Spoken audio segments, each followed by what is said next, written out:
জ্যোতিকা কেন আমার এখানে আসছে না, আর আমি আমার মেয়েকে কেন দেখতে যাচ্ছি না, সবটাই বলবো ভাই। তোর মনে এরকম প্রশ্ন আছে? থাকা তো উচিত, কেন আসছে না, কি বৃত্তান্ত। হ্যাঁ, বন্ধু বান্ধব হয়ে প্রথম চাকতেই পারে, একটু মেয়ে হচ্ছে ভাইজিকে দেখতে হবে, তাই তো? সবার এরকম প্রশ্ন আছে যে মেয়েকে কেন দেখতে যাচ্ছে না বা জ্যোতিকা কেন আসছে না। আজকের ভিডিওতে তোমাদের সেটাই তুলে ধরবো, ঠিক আছে? তো তোমাদের পাশে থাকতে হবে। So welcome to my channel Bangshuman guys. আজকে ভিডিও শুরু করছে এখন দেখতে পাচ্ছ বন্ধুর দোকান থেকে। সকালবেলায় আজকে একটু তাড়াতাড়ি বেরিয়েছিলাম, তাও 11টা বেজে গেছিল। অন্যদিন যেমন 12টা বাজে, আজকে 11টার সময় বেরিয়েছিলাম। আর এই এতক্ষণ ঘুরলাম ফিরলাম, আসলাম একটু বন্ধুর টাকা দিতে। কারণ বন্ধুর কাছে প্রত্যেকদিন 90 টাকা করে আমার জমা দিতে হয়, কারণ ওর কাছে টাকা মাকা নিয়েছিলাম তো সুদে, সেই হিসেবে। ঠিক আছে, যা পরিস্থিতি ভাই, পরিস্থিতি চাপে করে সবচেয়ে এমন করতে হয় না। তো যাক, খুব ভালো ভালো সবাই মোটিভেট করছো আমাকে, সবাইকে থ্যাংক ইউ সো মাচ। সবাই পাশে থাকতে হবে, আরও সাপোর্ট চাই তোমাদের ভাই। ভিডিওটা শেয়ার করো, সবাই খুব ভালো ভালো কমেন্ট করছো।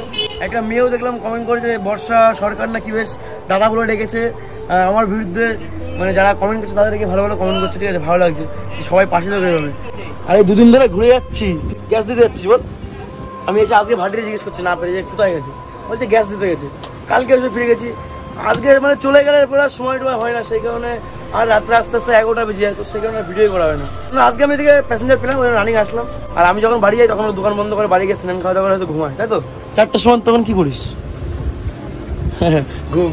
আর হ্যাঁ, তোমার টাইটেল তোমরা যেটা দেখেছো সেটাই তোমাদের প্রশ্নের উত্তর দেবো, জ্যোতিকা কেন আমার এখানে আসছে না, সবটাই বলবো ভাই। তোর মনে এরকম প্রশ্ন আছে? থাকা তো উচিত। তো বল একটু শুনি, কেন আসছে না, কি বৃত্তান্ত। হ্যাঁ, বন্ধু বান্ধব হয়ে প্রথম চাকতেই পারে, একটু মেয়ে হচ্ছে ভাইজিকে দেখতে হবে, তাই তো? তোমরা যেটা হয়েছে যাওয়া সম্ভব না অত দূরে। হ্যাঁ, যেটা হয়েছে ভাই, সবার এরকম প্রশ্ন আছে জ্যোতিকা কেন আসছে না। আজকের ভিডিওতে তোমাদের সেটাই তুলে ধরবো, ঠিক আছে? তো তোমাদের পাশে থাকতে হবে। আজকে সারাদিন যা করবো দেখাবো আর প্রশ্নের উত্তরগুলো দেবো, ঠিক আছে? দেখো, এখন এসেছিলাম কলেজের পেছনে, মানে এনসিসির ব্যাটালিয়নে এসেছিলাম ওখানে। ওই যে পিছনে দেখতে পাচ্ছ হচ্ছে ওখানে। তো ব্যাপারটা হচ্ছে এখানে ছুটি হবে, এখান থেকে ট্রিপ নিয়ে যাবো স্টেশন বা যেখানে হোক সেখানে যাবো। আর হ্যাঁ ভাই, তোমাদের আস্তে আস্তে আমি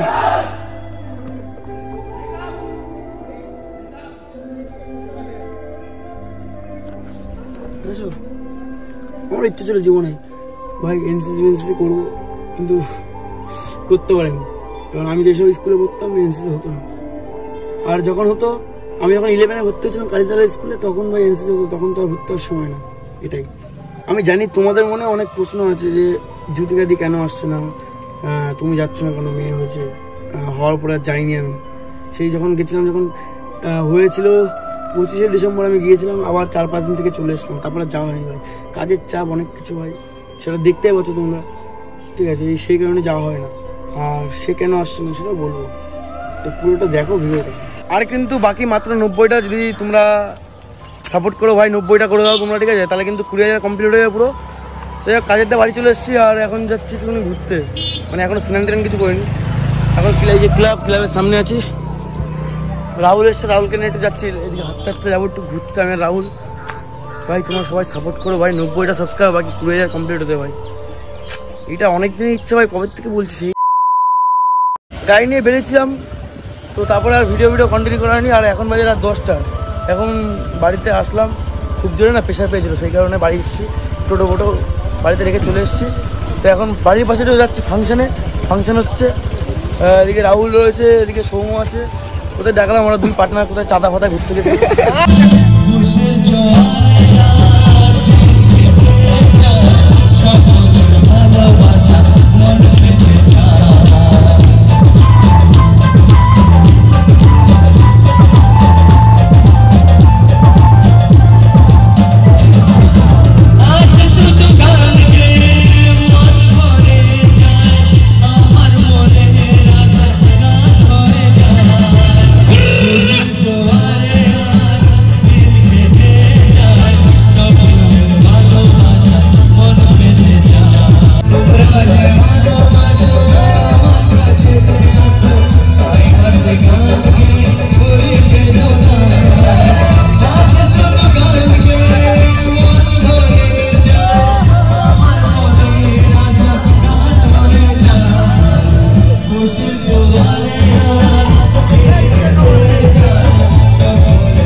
तेरी खुशी मेरी खुशी हम तेरा मेरा गम तेरे लिए तेरी कसम लूंगा मैं 100 जन्म तू नहीं तो दुनिया में कुछ नहीं मेरा तेरी उंगली पकड़ के चला ममता के आंचल में पला माँ ओ मेरी माँ तेरा হ্যালো বন্ধুগণ, ফাংশন দেখে চলে আসলাম। এত ঝিমানো ফাংশন হচ্ছে না, মানে ডান্স ফান্স না হলে তো জমে না, জানো এখনকার জেনারেশন। ঠিক আছে দাদা, ভাই সে কি মরা গান হচ্ছে, বুঝলি তো সুজয়? আমি মরা কাটবি আসে কবে থেকে বাউল পয়সা নেই, গরিব মানুষ কোথা থেকে गाइस गरीब आदमी है भाई, 10 रुपये डाल दीजिए मेरा फोन पे। 80 টাকা 80 টাকা গাইস, সবাই 8 আনা করে দেবো, 4 আনা করে দেবো। ঠিক আছে দেখো, এখন আসলাম একটু খিচুড়ি খেতে, খিচুড়ি খাবো, বাড়ি গিয়ে এডিট করতে হবে ভাই, অনেক কাজ আছে। দে ভাই দে, প্লেট নে। খালি চ্যাটিং এত মেয়েবাজি করে না ছেলেটা। গোবিন্দভোগের ছেলে খিচুড়ি আচ্ছা, খিচুড়ি গোবিন্দভোগের চলে।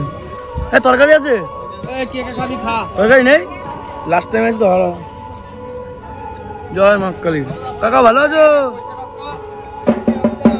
এখন ব্যাপারটা হচ্ছে ভাই, খিচুড়ি খাওয়া দাওয়া করলাম, বাড়ি যাচ্ছিলাম, তো তার মধ্যে রাহুল বলছে দা হসপিটাল যেতে হবে। তাহলে কেন হসপিটাল কেন যাবো? তা ও বলছে কে ভাই ভর্তি তোদের বাড়ি পাশে? আমাদের বাড়ি পাশে একটা ভাইয়ের দাদা বিষ খেয়েছে।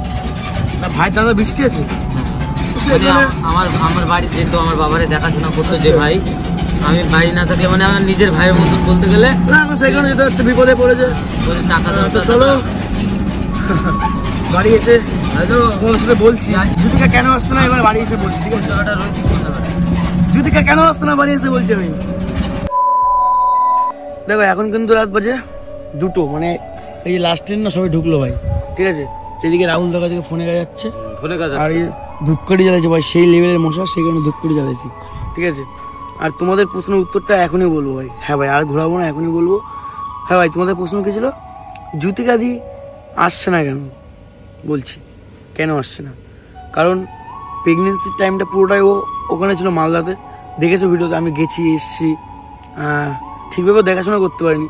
যখন গেছি তখন খেয়াল রেখেছি কম বেশি। ঠিক আছে যখন ডেলিভারি হয় তখন আমি ছিলাম না ওখানে, কারণ আমি 24শে ডিসেম্বর গেছিলাম কলকাতায় পার্ক স্ট্রিটে, আমরা বন্ধুরা মিলে। সেটা ব্লগে হয়তো দেখেছো তোমরা অনেকে, সন্দীপের ব্লগে দেখেছো, সৌরভের ব্লগে দেখেছো, আমার ব্লগে দেখেছো।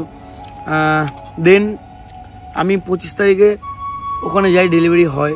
আমি যখন পৌঁছাই তখন খবর চলে এসেছে, তখন আমি বাসে ছিলাম, বহরমপুর থেকে বাসে উঠেছি। তখন আমার শ্বশুরমশাই আমাকে ফোন করে বলছে যে মেয়ে হয়েছে, আমাকে ছবি টবি পাঠালো, ভিডিও কল করলো, দেখলাম। তো যাক তারপরে গিয়ে 4-5 দিন ছিলাম, তোমাদের বললাম সেটা।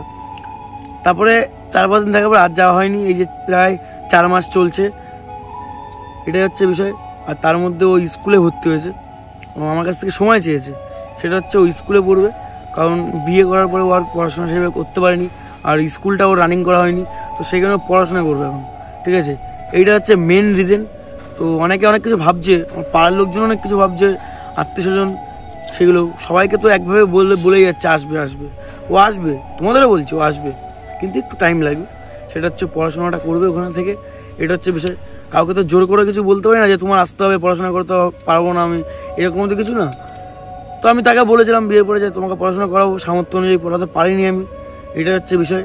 আর এখন ও ওখানে স্কুলে ভর্তি হয়েছে, ওর আজকে এক্সাম ছিল, সকালবেলা স্ট্যাটাস দিয়েছিল যে হঠাৎ করে জানতে পারে, সকাল 9টার মধ্যে তো জানতে পেরেছে আজকে ওর এক্সাম ছিল। তো হঠাৎ জানতে পারার পরে ও গেছিলো, তারপরে ও বাড়ি আসার পরে স্ট্যাটাস দিয়েছে, তখন আমি জানতে পারলাম যে ওর আজকে এক্সাম ছিল। তো এটা হচ্ছে বিষয়, পড়াশোনা করো তুমি, আরও এগিয়ে যাও পড়াশোনা করে। ঠিক আছে এটা আমি খারাপ মাইন্ডে বলছি না, ভালোভাবে বলছি, পড়াশোনা করাটা ভুল না, শেখার কোনো শেষ হয় না ভাই। মার খাওয়ার যেমন বয়স হয় না, আর শেখারও কিন্তু কোনো বয়স হয় না, তুমি যখন তখন শিখতে পারো, এটা হচ্ছে মেন রিজন। তো তোমাদের প্রশ্ন কিন্তু আমি উত্তর দিয়ে দিলাম। ঠিক আছে সবার প্রশ্নের উত্তর ছিল, সবাই আগে একসাথে ভিডিও দেখতে, এখন দেখতে পাও না। আর আমি আমার হয়তো 22-23 তারিখে আমার পেমেন্টটা ঢুকে যাবে, তারপরে আমি যাব। আর আমার ইচ্ছা আছে 25-26 তারিখে আমি যাব। ঠিক আছে এটা আমার ইচ্ছা, কারণ এই পরিস্থিতির মধ্যে আমি যেয়ে উঠতে পারিনি, এটা হচ্ছে মেন কারণ। সবাই বলতে পারো বা ওদের ভিডিও তো অনেকে দেখেছে, অনেক কিছু অনেক কারণ বলেছে, বেশি কথা বলা ভালো না, শরীরের পক্ষে খারাপ। তো তোমাদের প্রশ্নের উত্তরটা দিলাম, জিতুকে কেন আসছে না। আর আমি খুব তাড়াতাড়ি যাচ্ছি, তখন তোমরা গেলে ভিডিও দেখতে পারবে, যতটুকু পারবো তোমার সাথে শেয়ার করবো। আর ভাই তোমাদের পাশে থাকা অত্যন্ত দরকার ভাই, তোমাদের পাশে চাই চাই চাই। তোমরা পাশে না থাকলে আমি এগোতে পারবো না ভাই। প্লিজ ভাই সাপোর্ট করো, দাদা হিসেবে, ভাই হিসেবে, বন্ধু হিসেবে, যাই হিসেবে আমাকে সাপোর্ট করো ভাই। সাপোর্ট না করলে হবে না, ঠিক আছে।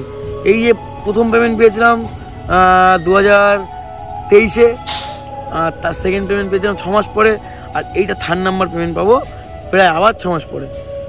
এটা হচ্ছে বিষয়। তাই এরকম 6 মাস পরে যদি আমি পেমেন্ট পাই তাহলে তো আমার সংসার চলবে না, এটা হচ্ছে বিষয়। তোমাদের ফুল সাপোর্ট লাগবে, তাহলে যদি সবার মতন মাসে মাসে পেমেন্ট যখন পাবো তাহলে তখন থেকে অন্য কাজও করা লাগবে না। যদি মাসে আমি 10,000 টাকা বা 9,000 টাকা পাই তখন আমার অলরেডি চলে যাবে। তার মধ্যে এক্সট্রা কাজ তো করতে হবে ভাই, ছেলে মানুষ যখন হয়েছে কাজ তো করতে হবে, কষ্ট করতে হবে, এটাই বলার ছিল। তো যারা মধ্যবিত্ত ঘর থেকে বিলম্ব করছে তাদের একটা কথা বলবো, মেহনত করো, এখন থেকে খাটনি করো ভাই, যাতে পরবর্তীকালে তোমাদের কষ্ট না হয়। আর বিয়ে করে ভাই কাজের চিন্তা করো না, আগে কাজ করো তারপর বিয়ে করো। আমার মতন ভুল তোমরা কেউ করো না, এটাই বলার ছিল। আমাকে যারা ভালোবাসো আমার কথা যদি শোনো তোমাদেরই ভালো হবে। এটাই আমার নিজের খারাপ হয়েছে, কেমনভাবে খারাপ হয়েছে বলছি। আমি বিয়ের আগে আমি ক্যামেরা কাজ করতাম, তখন আমার খুব কাজ ছিল। আমার বিয়ের সিজনে আমার বসে থাকতাম না, ডেলি কাজ করতাম, ঠিক আছে।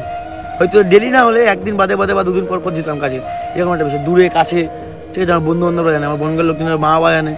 তো যদিকের সাথে আমার যখন কন্ট্যাক্ট হয়, মানে পরিচিত হলাম আমরা, কন্ট্যাক্টে আসলাম, তখন আমাকে বলেছিলাম আমি ক্যাটারিং করি, আমার নিজের ক্যাটারিং ছিল, নিজে কাজ ধরতাম ক্যামেরার, এটা হচ্ছে বিষয়।